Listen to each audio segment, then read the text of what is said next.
AITA for not letting my friends use my backyard for their wedding because they do not want me to bring a plus one. I, 30M, recently bought my grandparents' house. It's not just a house to me, it's home in the deepest sense of the word. My grandparents lived there for decades, and it's where I spent my best childhood memories. It was the hangout spot for me and my friends growing up.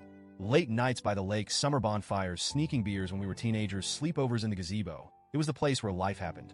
One of my closest friends, Dave, 31M, was practically raised at that house too. He and I met in elementary school, and we've been inseparable ever since. We were the kind of friends who finished each other's sentences, knew each other's family drama inside and out, and even had a secret handshake well into our teenage years.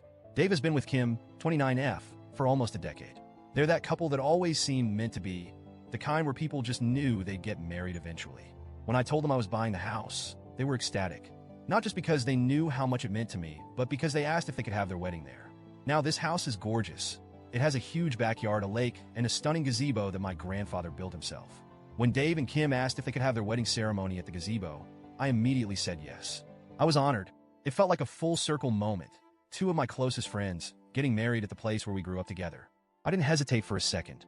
At the time, I was in a relationship with my girlfriend, Leslie, 30F. We had been together for 4 years, and things were serious. So serious that she and I were actually planning to buy the house together. We had talked about our future there, imagined raising kids in the same backyard where I grew up, and even discussed renovations. But then, during the process of securing financing for the house, I uncovered something I never saw coming. Leslie was drowning in debt. I'm not talking about a little credit card debt or a car loan. I'm talking a mountain of financial disaster that she had kept secret from me for 4 years. Credit cards maxed out, personal loans stacked on top of each other, tens of thousands of dollars gone, with no explanation for where it all went. I was completely blindsided. I felt betrayed. It wasn't even just about the debt. It was the fact that she had lied about it for our entire relationship. She let me plan a future with her under completely false pretenses. When I confronted her, she cried, begged me not to leave, promised she'd fix it. But I just couldn't do it. I couldn't stay with someone who could keep something that huge from me for so long. So I ended things. That was 6 months ago. Here's where things get messy, eh?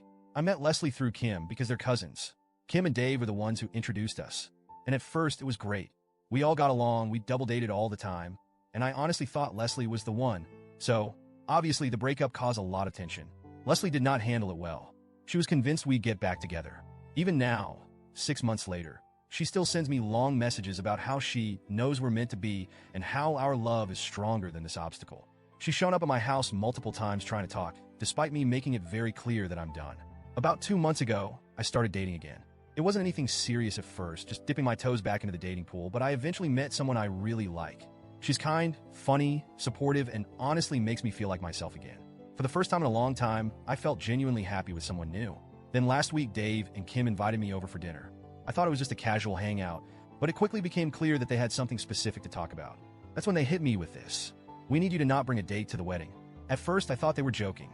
I literally laughed. But when I saw their serious faces, I realized they weren't kidding.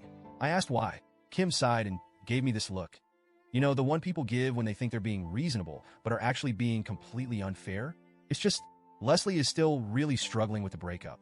It would be really hard for her to see you with someone else, especially at the wedding. We just want to avoid any unnecessary drama. I was stunned. So let me get this straight. They're asking me to host their wedding at my house, on my land, using my gazebo, but I'm not allowed to bring a date? Because my ex, who I want nothing to do with, might feel uncomfortable? I told them, as calmly as I could, that their request was completely unfair, that they had no right to dictate my personal life, especially at a wedding they were holding at my house. Kim got defensive, saying it wasn't about me, but about keeping the peace. It's just one day. Can't you just do this one thing? For Leslie's sake? I told them absolutely not. If this was their condition, then they needed to find a new venue. Dave and Kim are furious. The wedding is in April, which means they now have less than 3 months to find a new venue. They claim I'm being petty and vindictive, and that I'm ruining their wedding over something small. Kim even accused me of doing this just to get back at Leslie, which is insane. I just don't think it's fair to ask me to put my own happiness on hold for my ex's feelings, especially at my own house. Mutual friends are split. Some think I'm being completely reasonable.